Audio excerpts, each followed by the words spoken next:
Hello everyone and welcome back to Let's Play Rogue Trader.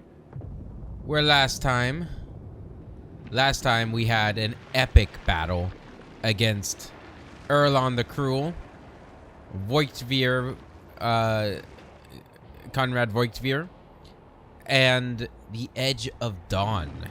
Or is it the Age of Daybreak? Something like that. I guess it's kind of the same thing, right? Daybreak and Dawn. But we managed to best them in the end. Erlon and his crew was actually pretty tough. We had to try that a couple times, but we managed to get the better of him eventually. And then he summoned, he used Voigtveer to summon the Edge of Dawn. I just call him that. Which we managed to kill him too. So I don't really know who the main enemy is going to be anymore, unless it's going to be Kalkazar. Because Erlon's dead, Voigtveer's dead, Edge of Daybreak's dead, which I'm guessing, unless it's not really dead. But if it is dead, that is the end of the Cult of the Final Dawn, as far as I understand it so far. So I guess that it's either going to be Kalkazar or the Xenos, is what I'm gathering now. But we've got a couple of things to do here. I guess we still probably need to stop this thing, so we should do that. We got to level up too, so let's level up. It was very noisy in here. AP increase. Grants 1 additional AP at the 10th rank. Oh, that's easy. I'll take it. Is that going to be 1 AP for everybody? Okay. Well, that's an easy level. Yeah, I mean, we still got a whole bunch of ranks left to go. So I'm guessing there's going to be more to this story. I mean, I hope so anyway. Otherwise, I missed a whole bunch, huh? Yeah, I mean, we still got to find the Baleful Howl and all that stuff. Also, there's the this guy here, Thorbold, I think his name was. Report completion. I'll do that in a second. I shall not be deterred. I failed. The metal arch is blood-stained and melted in some places as if from unbearable heat. Yeah, I don't know. Okay, let's report completion.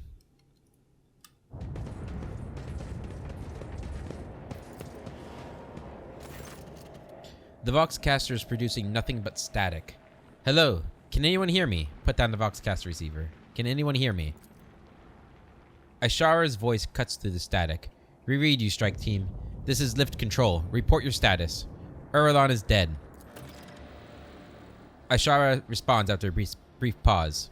Acknowledge, strike team. Beginning the extraction of the priority cargo.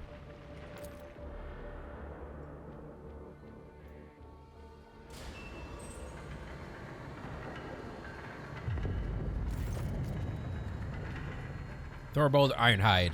A fine victory, Imogene. They will tell sagas about the day the contemptible Erlon fell. The Cog Priest should offer you a fine cup of mead after saving their prayer world. Thorbold nods at the 2 gaunt bodies in crimson robes lying on the floor. If you hadn't, Erlon would have bathed them in 100-fold more blood. Are they alive, or are they just dead? As for you, Ulfar Thunderlung, you have proven yourself. The Stormbiters will test or tell all about your feat and your roaring song. I thank you, Thorbold. You and your brothers fought well. You did the wolves proud. It will be my joy to share a cup with you at the victory feast, Ironhide. How's your pack, Thorbold? What are your losses? I see you and Ulfar have worked through your quarrels. What was hidden down there? What was the treasure that Erlon was after? How's your pack? Several of my brothers will carry on fighting their battles in the All-Father's host. The rest have survived.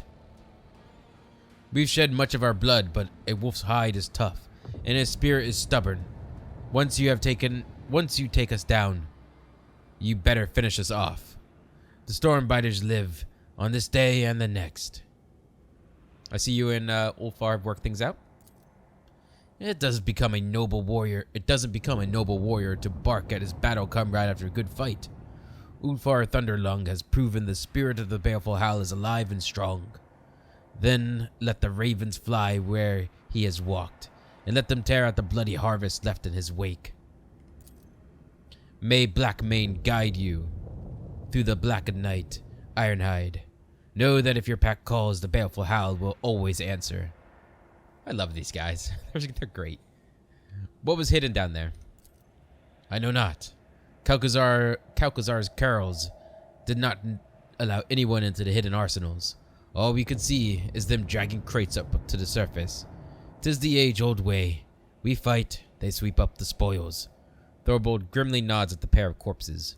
We brought these from below. For all I know, it's his curls that killed them to seal their lips. You see no signs of violence on the two women's bodies, but their porcelain white skin proves without a doubt that they are dead. Their hands are clutched together in a death grip. The sweet scent of rotten meat prickles my nostrils, but it is not the fallen bodies I smell. It is the hand of the Inquisitor's minions. 'Tis what my instincts tell me too. My heart never had a strong faith in Kalkazar's wards before, but now whatever phantom trust I had is scattering into smoke. We must ask questions to get the answers, by force if that is the way it has to be. Both wolves affirm the last words with energetic and murderous nods. Hieronyx casts a grim glance at the mighty warriors, but does not contradict them, either out of agreement or doubt about his survival were he to raise an objection. Examine the bodies. Something strange occurred to the two women's augmetics. It is like they began to grow inside their flesh, spreading webs of metal around them. After taking a closer look, you realize that every augment seems to have begun mutating, developing new forms and functions not envisioned by their creators. It seems probable that this is what caused their demise. Axiomatha. Suddenly, you hear a click inside one of the tech priest's bodies, and her eyes open wide. A spasm shakes her gaunt lips, making Thorbold clutch his weapon. Her lips twist into a crooked line, forcing out two words. The yoke! She's still alive. Call for the Medicae. Curious. Do it, Thorbold. The heretic's corruption must have tainted her body. Curious. Get me a healer, priest. We have heavily wounded here. Thorbold roars his command into the Vox, but there is no immediate response. Reconstruction impossible. The woman's whisper is barely audible, but the weak voice that is coming from her pale lips still sounds more alive than the mechanical hiss of a Vox. The shelter has fallen. The maimed hunter comes. Cessation of vital functions inevitable. Her eyes momentarily roll back, but then a metallic churr inside her chest brings her back to consciousness. Reading the unit's newspheric signature, no evidence of corruption registered in the algorithms, detecting substantial logical disruptions within the augments. Threat level low. Inspect the wounds. There is not a single wound upon her white skin, but there's no doubt that she will soon perish. Her augmetics are failing as if they were sabotaged by some entropic influence. For a moment, you consider it a sign of the tech blight, but then you refute thought. What you are witnessing is not decay, but transformation of the matter from which the tech priest's true flesh is made. Who are you? Magos Axiomantha Hanuman. That is my identifier. Another Hanuman. Pascal's mechadendrites snap up in a whirlwind of alarm, and the recorder in his Vox activates with a click. Initiating interrogation procedure. You are not the first servant of the Omnissiah I've met who goes by that name. You spoke of a shelter and a maimed hunter. What did you mean by it? Pascal, permission to commence the interrogation procedure granted. Point at the dead tech priest. Was she your sister? I have learned enough about you. Yeah, I've met somebody else by your name. The tech priest responds with a faint and enigmatic smile. You have found yourself at the center of a tangle of paradoxicality. What did you mean by the maimed hunter in the shelter? This place was a shelter. The Lord Inquisitor hid me here, and not me alone. A high-pitched groan of pain interrupts her words. The maimed hunter, a figure of termination, an unknown variable, Armonot's nemesis. I never met them, but I inferred their existence based on statistical evidence and logical conclusions. The portents of entropy foretell that the hunter is near. That's not good. Can you speak more plainly? Are my words obscure? That is regrettable. Processing becomes difficult when you only have one half of your mind. That's fair. Certain notions, data, and logical instruments were left in the less functional part of me. Pascal, permission granted. Pascal switches to rapid Benharic trills, but Axiomantha merely shakes her head. Pascal demands loudly, "Our identifiers are identical. State the reason for the duplication." She closes her eyes and whispers almost deliriously, "A portent left by the Messiah. A cog pattern in which the righteous may see the Deus Mechanicus." After this less than coherent response, Pascal continues sharply, "I seek Archmagos Armanat. Where is he?" "The Messiah of Discontinuing was cancelled." Pascal says nothing for a while, then inquires thoughtfully, "The Maimed Hunter. What are the unit's status and parameters?" "Coming. Concealed. Proceed with caution, for the hunter sees the Messiah's signs." Pascal, have you learned anything from that? The unit lacks clear answers. Her cognitive abilities have been damaged, but analytical data suggests a higher propriety to our identifiers being an exact match. It is not a coincidence or consequence of malicious falsification. It is more akin to an act of purposeful direction. Estimated level of threat to Archmagos Armanat increased. The unit identified as the Maimed Hunter is now regarded as the most probable source of danger. How do you know about Armanat? I was a disciple of the Messiah of Discontinuing. When he was laid low, I found myself here. I hid from my reckoning. I reached out to the Omnissiah's wisdom as I pondered and considered. Logic revealed much to me, even here in my prison. The cycle will be discontinued, sister. Pascal speaks the words of the sacred motto with an air of mournful consolation. Hope is illogical, brother. Was she your sister? She was me. A phenomenon of flesh divided me into two identical bodies at birth. The Omnissiah's wisdom let me overcome this physiological flaw by braiding back the separated mind. I was the first unificate in the fleet. That's interesting. Now this half of me is dead. The rest of my mind is fading. The sympathetic principle is insurmountable. The tech priest closes her eyes and starts whispering something incomprehensible, sinking deeper into the depths of oblivion. Creation of unificates is dangerous knowledge and has long since been denounced by many as a procedure not blessed by the Omnissiah. It is based not on a direct prototype envisioned by the precursors, merely on loosely connected technologies. Knowledge will not have the capacity to be absolute until the coming of the Omnissiah. We do not know of such pre-technology, but can we claim with certainty that it never existed? Do you remember stories about the Geminicrats, the twin magi, who joined their minds in their devotion to Mars? I remember. Proponents of the right to create unificates base their defense on this momentous precedent. I've heard enough. If you wish to know more, then hurry. The turning of the cog will soon cease. Okay, what happened to you? A pained shadow falls on her face. The chapel was attacked. The preservation protocol commanded me to hide within the inner artifactorium and block all outside access to it. Prolonged presence in close proximity to the object was prohibited by the algorithm, but the preservation protocol had a higher priority. The object affected me. I resisted. Resistance led to structural change. What object? The yoke. The weapon we forged at the Lord Inquisitor's command. The destroyer of worlds. I need more details. How does it work? What even is this yoke? An enigma. The project was kept secret from everyone, including the Smiths.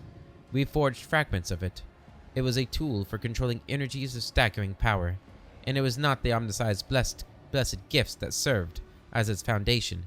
It was forbidden knowledge. Knowledge that we comprehended. It's like a Death Star. Profanity register. We continued the work of our mentor, Archmagos Armanat. It was his wisdom that made our toils possible. Axiomantha's words render Pascal speechless. Heinrich shakes his head in amazement. A yoke? A means of restraint? It sounds like a project on a grand planetary scale, and this is the first I'm hearing of it. Perhaps there was a hidden purpose to my assignment besides combating the cult and accompanying you, Imogene? But why? What does he know about this weapon? How did Kalkazar learn of it? Against whom does he intend to use it? Against anyone. Its power is absolute. The first experiments with this tech relic were calamitous. The tech blight is merely its echo. Its potential is so much greater. She stops, as if frightened by her own words. It never should have fallen into the hands of the laity, but the Lord Inquisitor stole it. Its secret was procured beyond the dimensional gate, beneath the dark stars, and passed over to Armanat. Kalkazar destroyed the Messiah discontinuing and robbed him, and claimed the secret for himself. Holy shit, this is pretty damning for Kalkazar, and it seems like he is going to be the final boss.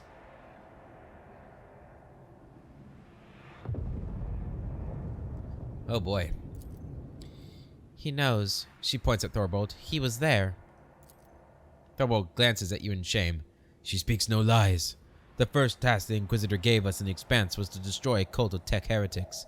The deed was done. This Armanat, was he a good priest? Did Kalkazar drag us into something foul? Ulfar looks away and rumbles heavily. I was there too. I fought those judged by Kalkazar. Pascal's vox sounds as if a hot metal string had just snapped inside. This unit is awaiting an explanation. Oh man, this is a big revelation. Why did Kalkazar need you to do it? Ulfar, why did you keep quiet about this? What else do the wolves know about Armanat? And what do you know about the secret weapon? It's not my place to judge. You were following orders. You were wrong to obey Kalkazar. He used you to commit a dark deed. Why did Kalkazar need you to do it? At first, he tried to do everything swiftly and quietly, but his agents and the cog priests loyal to him failed to capture the leader of the tech heretics. That's when he realized he needed the indestructible warriors. He needed us. The cog girls were powerless against the wolves' might, and we brought carnage to the explorator's ships and worlds. Why'd you keep quiet about this? Ulfar mutters, his expression as dark as a storm cloud. There wasn't my interest. There was another's will. And it's the chapter's matter. I've already told you more about the wolves than many of my brothers would have said in my place. Nah, it's fine. Yeah. I respect your oaths and do not think less of you. Thank you. Ulfar looks away, and you can barely make out a string of Fenrisian curses. You can surmise who their intended addressee is. Pascal utters coldly. Unit Ulfar claims that he was a tool in another's hands. This statement has been archived. Then let every tool be treated as it befits its function. Ulfar responds quietly and sullenly. You are a worthy ally. I never meant you or your brethren harm, cog priest. As befits its function. Damn, Pascal. What else do you wolves know about Armanat? Thorbold throws up his hands. Nothing. I swear on my honor. He disappeared, and so did his ship. There's no blood of his upon our hands. Okay, so he's still alive. And what do you know about this secret weapon? I never even knew there was a weapon. I was told of traitors, and I tracked them down. I claimed no trophies, and I had no part in any dark intrigues. You think I would have wished that sneaky, scheming viper to get his hands on something so powerful? I wouldn't even trust him with my axe. It's not my place to judge you. Thorbold frowns and says in a hollow voice, and yet doubts smother my heart. Did we sully our chapter's honor with deeds done for a dishonorable end? How exactly did the object affect you? A difficult thing to explain to a laywoman. Metamorphosis phenomena occur in the object's vicinity. Sacred technology and even ordinary plastiles start to behave willfully, shifting, restructuring, and altering their fundamental attributes. Imagine yourself gazing upon a surface of water that was disturbed by a stone an era ago, but the ripples never stop coming. That's what it's like. The object propagated echoes of change. Her true flesh has betrayed her and become a heavy burden of metal within her body, something that is not of the Omnisci's design, something devoid of function. Pascal speaks the last words with audible disgust and sorrow. Why are you revealing his secrets to me? I was never his servant. I was forced to serve. When our circle was broken, he offered me a choice, submit or die. He threatened to kill half of me if I refused to forge for him. He needed Archmagos, Armanat's knowledge, and I had it. I saw no sense in resisting.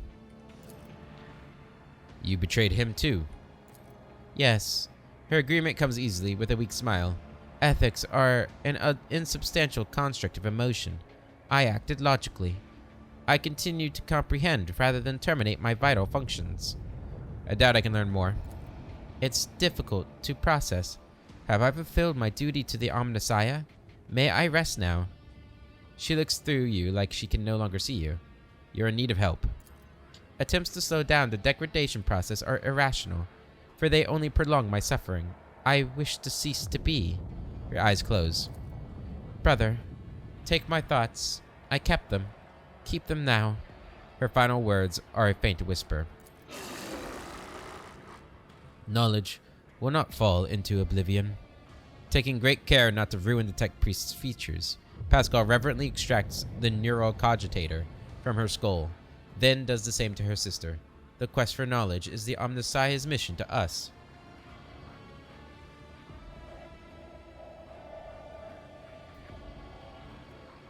Thorbold, did you understand what is happening? Something foul. The Inquisitor seeks to use us to obtain a mighty weapon, and that he keeps this design even from us, the Allfather's warriors, sows suspicion in my heart. Does he keep his lips sealed because he knows that we won't support his game? Does the worm of treason lurk within his mind? Stop the loading. I will inspect the trophies personally. I'm returning to Footfall. I have questions for the Lord Inquisitor. Honor the fallen tech priest. Deus Mechanicus accepts their souls. May the wolf that stalks between the stars keep the departed souls. Oh, damn, I thought I was going to get to talk more.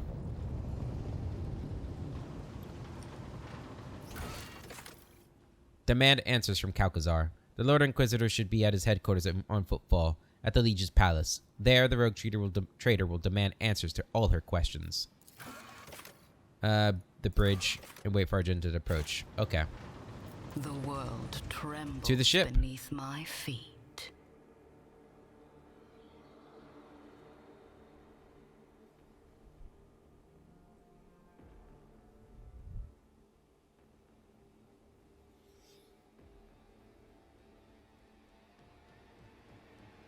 So Calcazar has created some sort of super weapon, but to what end? Does he like want to create his own little kingdom here in the Expanse? Is he planning to attack humanity? Is he going to try and use it to strike the Xenos? Like, what's his goal here? If he's gonna attack, an enemy of humanity, why would he hide it so rigorously from allies of humanity? I mean, unless the thing that powers it is truly so terrible that we wouldn't accept it no matter what.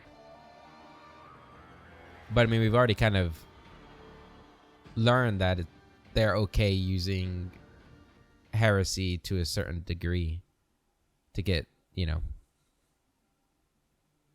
further ahead. I don't know.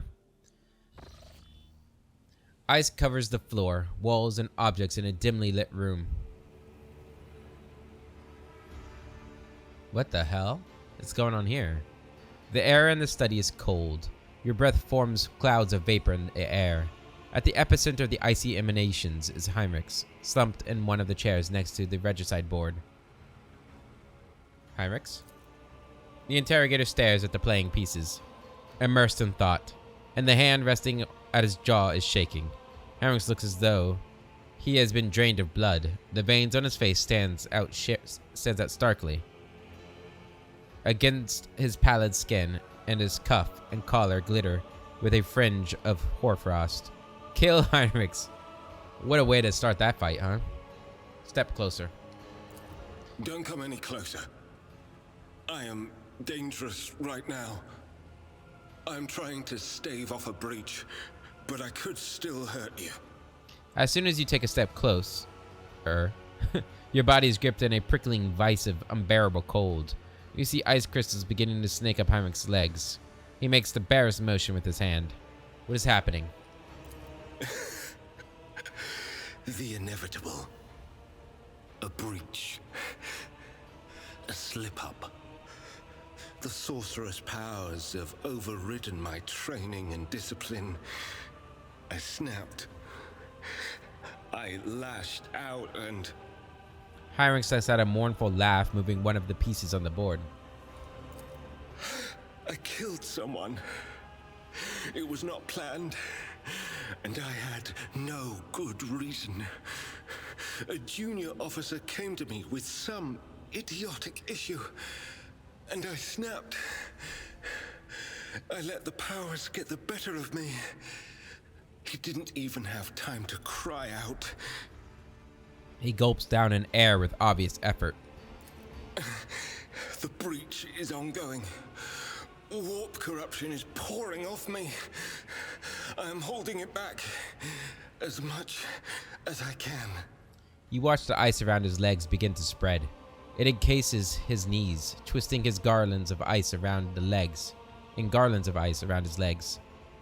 The legs of the table and chair. Whom did you kill? When? A junior officer. What stripes was he wearing? I can't remember. It happened an hour ago or thereabouts. I couldn't sleep, so I decided to do something to occupy myself. I went to the place where I'd seen the marks last time. Heinrich breaks off, taking in ragged gulps of air once more. You are not yourself. Not myself, no. No matter what move we make, it will lead to people getting hurt. Komora, Achilles, Emelina, Xavier. What was he hiding on Euphrates? What game was he playing? Unbeknownst to his own acolytes. If I'd paid more attention, had more self-control. But no. I allowed myself to be distracted. I thought that that we wouldn't get in the way of my mission, my work. But instead, I allowed myself to lose focus. You supplanted everything that once fully occupied my mind. As I should. I am the rogue traitor. Everybody should only be thinking of me. Zugzwang, every subsequent move puts me in an even worse position. Me and the people I'm supposed to protect. Whew. Toughness, 100% chance. That's good. It's not a really hard toughness check, I guess. Approach him. Unbearable cold surrounds your body, clenching your teeth and fists. You take a step, and another. The air is thick with ice crystals that burn your lungs and skin, but you close the distance, separating you and reach Heinrich's side. The interrogator's eyes have turned glassy, blind to you and the pieces of the board. He is staring into eternity instead. His hands and face are frozen, as though the moisture in his body has turned to ice. I want to help you. Just tell me how. Embrace him. Wake up. Take his hand. I'm here. Do you hear me? Look at me. Let him freeze to death. Stop the pain. Finish what you started. Embrace him. Wake up. Touching Heinrich's frozen body is painful. It feels as if you are embracing a block of ice. Steeling yourself, you wrap your arms around him. What happened? It seems like an eternity passes. Suddenly, you realize that breathing no longer burns your lungs, and the body beneath your hands is becoming more yielding, as if thawed blood is flowing through his veins. You hear a ragged, tortured gasp. I found you here in the middle of the night. You almost killed yourself. I remember being on the deck. The officer, the breach. And I remember that out of all the places on the ship, I came here, to you. Harek's eyes scan the room, and he stares back at you. Your words have been rolling around inside my head. About choice, duty, what to do with my life.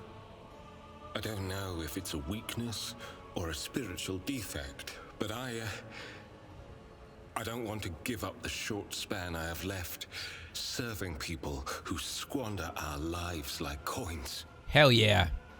Harek's pauses, struggling to find the words. I did not know what happiness was until I held you for the first time. Either of us could die at any moment. And I don't want to spend any of the time before that moment apart from you. I'm leaving the Inquisition. I swear my eternal loyalty to you. Damn. That's such a big step, leaving the Inquisition. For me, for little old me. Oh, how great. It's a good romance. And I got the achievement True Flame here. So that's good.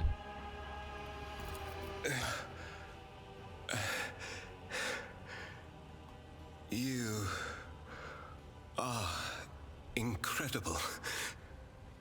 You showed me what the world can be when your heart beats in unison with another's. You saved me from myself. I love you. This is sweet, yeah. I love you too. I love you. Now let me call the healers. It took you almost freezing to death to drag the words out of you, didn't it? Did it? Yeah, let's go be a little cheeky here. Stop. Come here. Harex laughs weakly, tugging you close. Aww.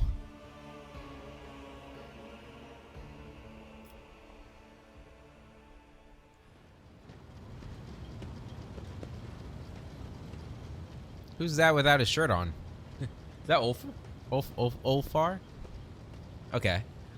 So we meet again, Ulfar Thunderlung. Thorbold gives Ulfar a stern nod, then turns his steely gaze on you. Live long, rogue trader.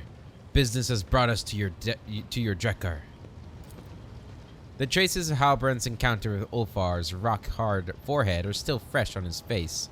The young wolf rests his hand on his axe. Greetings, brothers. What brings you here? Ulfar returns Thorbold's look with an equally fierce glare. For some reason, he has forgone his magnificent armor today and stands on the bridge clad in little more than the physical perfection inherent to all angels of the Emperor. Yeah, no, man. Like, sorry, Hyrex. Look at this guy. You don't have his body. I'm telling you that right now. Live long, comrades. Famous Hjolda. My Lord Thorbold, I shall immediately order every officer on deck to begin preparations for a feast. Salvador, with a pleasure. So you have come to quarrel again. I did not invite you. Long live, comrades. Famous Hjolda, we thank you for your hospitality and kind words, brave Huskar. Thorbold's face breaks into a wide grin, his affected severity vanishing from his face. He rumbles solemnly. Brother Ulfar, you swore that you would stand for the honor of your pack, the Baleful Howl. Did you descend to Euphrates too, with your brothers? Did you fight? That world my boots did tread. In fallen halls my victory cries roared. The day the Allfather asks for a reckoning of my deeds, I will not be ashamed to tell of the siege of Euphrates. Who will bear witness to the truth of this wolf's words? I will bear witness. We know you, Imogene. We have seen you in battle. We believe you. Show us the scars, Brother Ulfar, that we may see the marks of your deeds in the flesh. I did not acquire my scars to show them off, Brother Thorbold. Show the scars, brother. Show the scars. Thorbold's cry is echoed by the other wolves, who bang their fists on their armor in time with the words. The ship begins to vibrate. Look more closely at Ulfar. Join the chorus. Show the scars. Respect your brother's honor. He is a servant of the All-Father, not a braggart. Please stop. All this noise is giving me a headache. Observe quietly. Look more closely. Ulfar's decision to appear at this meeting without his armor suddenly makes sense. You're watching a ritual, and Ulfar's show of modesty is merely a part of the performance. Show the scars! Ulfar turns, with ostentatious reluctance, to let the light fall on the fresh mark he received on Euphrates II. You had no idea he had suffered such deep and grievous wounds. The crowd erupts in roars of approval. Thorbold raises his voice to shout over his brothers. Did you take a glorious trophy in that battle as a token of your valor? Ulfar removes the horn he wrenched from the hell brute from his belt, and you notice that it is already carved with the Fenrisian runes. The wolf proudly shows the trophy to his comrades, causing another explosion of cheers. Proudly thunders the baleful howl. Praise the All-Father for sending us such formidable and valiant brothers. Thorbold makes a gesture, and Halbrand removes a magnificent axe from his belt, presenting it to Ulfar with a deferential bow. Accept from the Stormbiters this gift in honor of the battle that was fought shoulder to shoulder. Ooh, singer of fearsome sagas. Axes have special, yeah, okay. 30 to 45 damage, that seems like a lot. It's a one-handed axe too. So that's it? You're all best friends now? Thorbold, now will you tell Ulfar where to look for his brothers? Ulfar, give us a look at your new axe. Ulfar, I see you have decorated your trophy from Euphrates II. Give us a look at your new axe. Thorbold grins with pride as he looks upon the magnificent weapon. Our rune priest tempered it in the blood of the despicable word bearers who fell on Euphrates II. The blade is enameled with bone meal from the tooth of the Fenrisian kraken, and inscribed on it are the names of all the brothers of the baleful Howl Pact. Oh, we failed. Huh. Thank you for this gift, worthy of the Varagir Ironhide. Ulfar tests the weight of his new weapon, and his face bears that satisfied expression seen only on the face of true warriors who have found the perfect weapon for their hand. You've decorated the trophy. With something of a flourish, Ulfar shows you the angular yet graceful script of runes that wind around and around the gleaming horn. When I return to Fenris, I will drink mead from this while singing the saga of my march into the Karanos expanse. What did I ask? So that's it? You're all best friends now? Of course, rogue trader. Ulfar is our glorious brother, and any one of us would gladly die for him. Do not seek to understand the wolves. Only one born on Fenris can understand the nature of our friendship and enmity. And the Stormbiters are my brothers. It has been an honor to hunt with you all. Will you tell him where to look for his brothers now? The wolf hands you a data slate. The coordinates displayed on it are a monstrous distance from the inhabited worlds of the expanse. I will not stand in Ulfar's way if he chooses to go searching. But, brother, you have proven the glory of your pack. Is it not time to sever this weird thread? With respect, I once again extend my offer to join the Stormbiters. The pack's plasteel marks are resting in Thorbold's outstretched hands. Forgive me, brother, but I must decline your offer, though my heart fills with joy at the thought of fighting alongside you. Ulfar draws a knife adorned with scarlet runes and slices his palm. I, Ulfar Thunderlung, swear before the Black Mane and by the blood of Fenris that I will not cease to seek my pack until my own eyes behold them, alive or dead. I understand, brother. Thorbold sighs with regret. May Black Mane run beside your path. Fortify yourself. Stoke your rage. I see that your heart is darker than the waters of the world sea. So I ask you, Take care that you do not join those of whom we must not speak. Of whom you must not speak? Halbert clears his throat and opens his mouth to reply, but he catches the sharp glance of Ulfar and Thorvald and swiftly changes his mind. You do not need that knowledge, Edvatar. There are paths in the forest that only wolves ought to tread. So what now?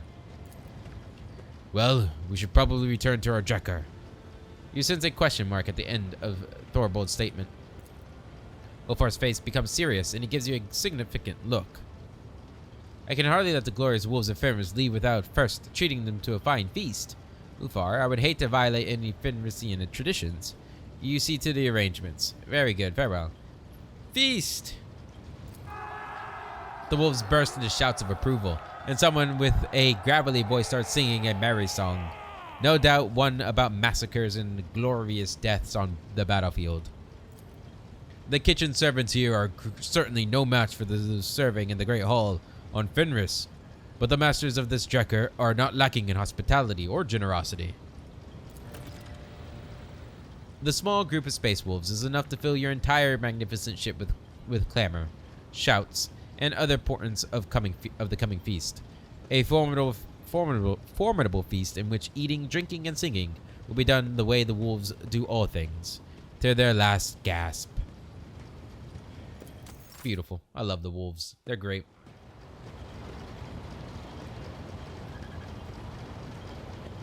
Okay. So we're still in chapter 4. That was not the end of the chapter, so that surprises me a little bit. Foxmaster. Lord Captain, the ship informed me of our imminent meeting. Okay. Anything interesting? Forgive me. No. Okay. We're going to talk to everybody, since that was a pretty big event. Pascal might have things to say.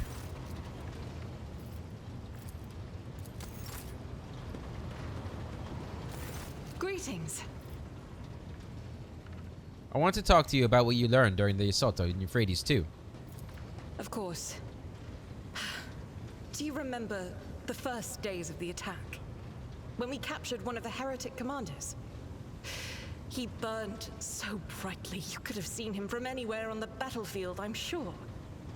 But what is most important is what he told us before his execution.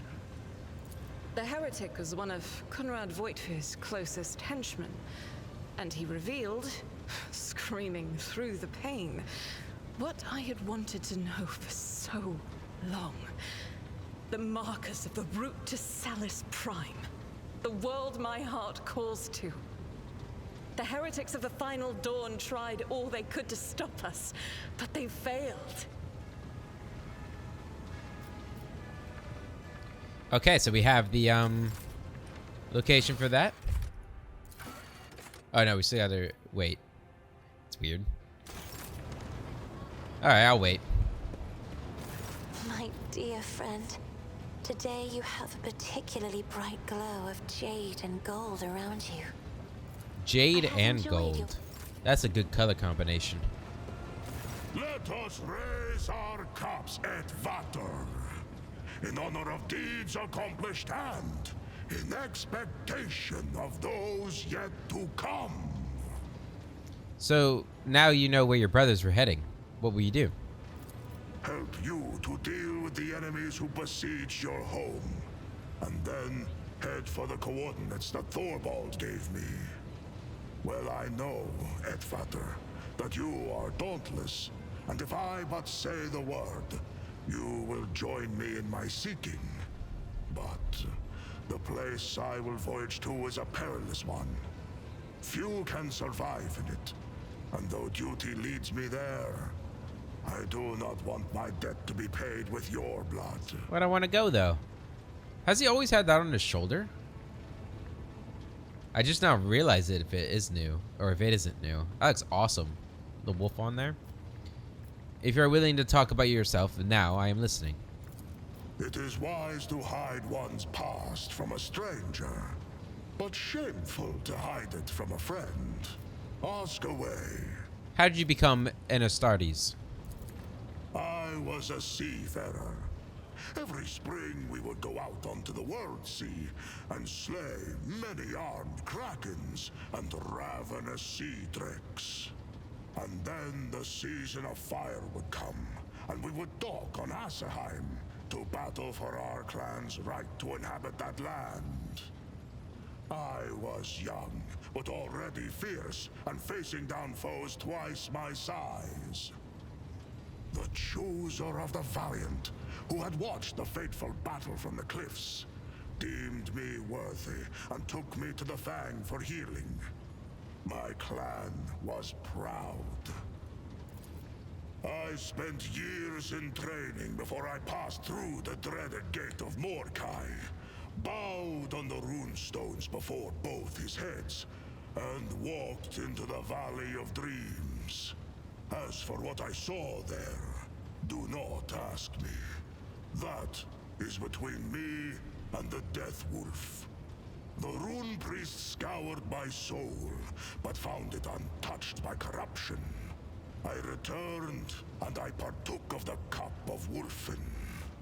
The Canis Helix entered my blood, and the agony of transformation changed my body to resemble that of a beast, and my mind was drowned in the dark depths of bloodlust.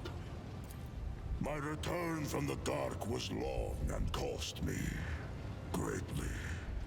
When I stood in the hall at the Fang once more, the Rune Priests imbued my body with the remaining gene seed and implanted the necessary organs. But those trials were nothing compared to what I had already endured. And it's like the Spartans on, I was gonna say on crack, but the Spartan training is pretty tough itself. But not as tough as this. They never got like surgical implant or surgical organs implanted into their bodies. That's pretty brutal. What happened to you in your final trial? When I overcame the darkness of Wolfen in my soul, I set out for the Fang. Every neophyte must undergo a hunt during this journey. One might fight a fearsome wolf, another a sly snow worm. I crossed paths with a doppelgrendel, a cunning and rancorous spirit. It's like Spartans crossed with Vikings, crossed with, you know, fantasy technology. Is what the Space Wolves are. For 5 days and nights did we bring our wits and wrath to bear in battle. The spirit changed its guise, but in the end, I gouged out its eyes. Fleeing, it hissed a curse. Nowhere would I find an honorable death, vowed the creature. My saga came to an abrupt and inglorious end, like a noble banner moldering and fraying at the edge. When I made my return to the Fang, clutching that crushed eye, the Rune Priest looked at me, and his face grew grim. But he said not a word, save to confirm my victory. Do you believe the creature's curse holds any power? What if it's not a curse but a gift? A gift of a long life and many great exploits. You subject recruits to heinous trials. Why? Do you believe the curse holds any power? Everything on Fenris has power. I have fought in 100 battles and suffered 100 injuries. Even wolves are not certain to survive such grievous maiming. But I always survived. And with each new victory, my thoughts took a darker turn. What if I truly am destined never to die with honor? What if my death will be foolish and inglorious? Each time I bury a brother, I secretly envy him. Ufar's mournful words land heavily like cliff rocks cleaving off into the sea. His face darkens until it resembles a grim idol hewn by primitive people. What if it's a gift? A gift straight from the Seven Hells! What is the valor of a deathless warrior worth? Where is greatness in the exploits of one who shrinks from death? When the wolf time comes and my fallen brothers march into the final battle, where will I be? Sitting alone in the Fang, beside a fire that went out long ago? The ages weigh heavily on my hands and heart, and one day I will be too tired and feeble to wake up and rush into the fray. What will they call me then? Ulfar, who slept through the battle? Ulfar, Mordekai's unwanted. At the last words, Ulfar makes a gesture to ward off evil. You subject recruits to heinous trials. Why? The path of Astartes leads into the fangs of horror. Any threat that can be endured by the mind is one that mortals can handle. But we are needed where the unthinkable begins to happen. Things that understanding cannot help to bear. Things that, once beheld, turn minds into bubbling, pulsating dreck. An ordinary man who encounters this evil will go mad with despair. But we are incapable of feeling fear. It is simply not in our nature. Instead, we feel unbearable rage. We must select the neophytes who will look into the eyes of the unthinkable and roar. That is why we need our trials. I see. Many times I have heard the clinking of Mordekai's fangs next to my ear. But I have never allowed him close enough to sink them into my rump. Gotta protect the rump. Gotta do it. I wish to know more about your pack. We call ourselves the Baleful Howl, and our sign is known to all wolves. We are old wolves who have seen much and endured much. Ulfar proudly points at the shoulder pad, which is emblazoned with a crude depiction of black fangs. A shadow of disquiet dampens the warrior's boastful exuberance. This is the great black mane wolf, patron of slayers and totem of our great company, the Black Manes. All know that we are fearsome and hungry for a struggle of war, that we are cunning, deadly, and show no mercy. Speak our name, and thunder rolls. So this is Blackmane here, the shoulder pad I was admiring earlier. Even among the brothers, my pack are counted as the most rabid glory hunters. When we were young, we knew no taboos or limits to our pride. Years passed, and suddenly we are veterans. But our avaricious hunger for exploits is undimmed. The giant space wolf's words seem to radiate heat, as from a roaring fire on a winter's night. Tell me about your path into wolves. A complete accounting of all my deeds would land like an avalanche upon you. I earned this mark of endurance when I slew a chieftain of an Eldari tribe. He dealt me a serious injury, and the wolf priest said I would not survive it. But it has not killed me yet. 2 years I lay in a delirium after that battle. When I awoke on Fenris, I set out for the wastes at once. And there I hunted a black-maned wolf and killed it with my bare hands. For that feat, I was granted the rank of Wolf Guard. That fearsome beast remains with me to this day, and I carry his furious spirit. Ulfar affectionately strokes the wolf fur laid across his shoulders. And Jarl Ragnar carved this one when I beheaded a despicable sorcerer, the archdespot of Tyrannica II. Many brothers fell victim to him, and we do not sing that saga before mortals, for the preservation of their minds. Alas, I failed to behold my own glorious deed. My eyes streamed with blood, and I hunted down the sorcerer, by scent alone. That's brutal. The warrior's bragging demeanor fades away, and his voice becomes thick and dark like poison in a goblet. And of my glorious victories there are many more. Besides, not for nothing did the Jarl grant me the accolade of Terminator. He proudly displays the sigil on his chest, a stone seal in the shape of a wolf head on top of a cross. That's what that is, right? I have noticed your penchant for poetry. Before becoming an Astartes, I dreamed of becoming a skald, a keeper of stories.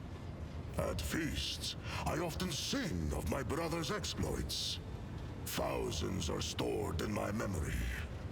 When I am near, wolves fight even more ferociously, for they know their deeds will be immortalized. One of the tech priests theorized that our songs contained hidden psychometric codes to increase courage. Maybe there is such a thing in other places. But on Fenris, our sagas are spun from memory, from respect, from pride.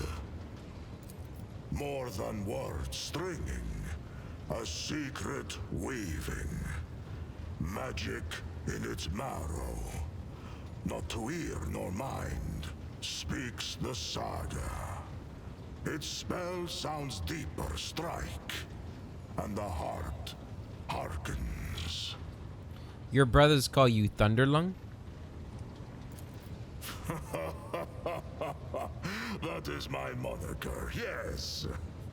My voice knows no fatigue, whether fighting or feasting.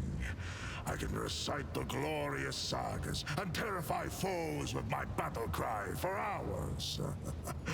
Oh, this fine name was given to me by my loyal friends, Arnulf Bloody Axe and Skjaldi Twice Thinker. Twice Thinker? Tell me about them. The bonds between us were many. Arnulf was my sworn brother. It was he whom I faced down in the battle where the chooser of the Valiant noticed me. Arnulf too was deemed worthy. We went from bitter foes to setting aside the enmity between our clans and becoming close friends. He gave me this blade to show that the past was forgotten. Quick to laugh was Arnulf, and fearsome in a fight. Almost as fearsome as me. Are there are women allowed in the Space Wolves, or is it only men? Skjaldi Twice Thinker. Well, he was sent to us by the Allfather to see that we did not meet our deaths as young pups. He had enough thoughts in that head of his to make do for me and Arnulf both. It was Skjaldi who taught me to compose verses. The spirits prized his wisdom, and the runes hearkened to his voice. When the Xenos took me prisoner, Arnulf caught up with them and slew a score of them with his fine axe.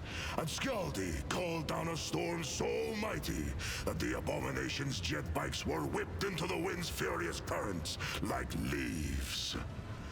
But even that was not enough to take them all. We were captured. Tarvantius took Skjaldi first and turned his body into something unthinkable. Then he took Arnulf, and during the many hours of torture, my brother's only response to the freak was a disdainful laughter. And then he fell silent. Damn, that's tough. All you can do now is avenge them, but even that will not bring them back. Brothers are foolish to return for you. It was a mistake. You must perform feats of glory in their honor. And their sagas will be sung in the Hall of the Immortals, sowing valor in the hearts of the young. Hell yeah. Thank you. I enjoy telling stories. What do you want to know? I enjoy Fenris Hjoda. Okay. Yeah, Space Wolves are awesome. I love them. I wish I could have played as one. They're so cool. Alright, I think Pascal is probably going to be, maybe Heinrichs. It's going to be the only one with new things Lord Captain. to talk about. And looking at the length of the episode, I think we are going to end it here, just in case we have another, 15-minute long conversation like with Ulfar. So we're going to end it here. In the next episode, we'll talk to the remaining companions on the ship. And then I think, I guess we'll start heading to football since Argenta hasn't told us anything about her quest yet. Although I imagine she's going to come to us soon-ish. We'll see. But until then, I hope you all have a wonderful day, and I'll catch you later.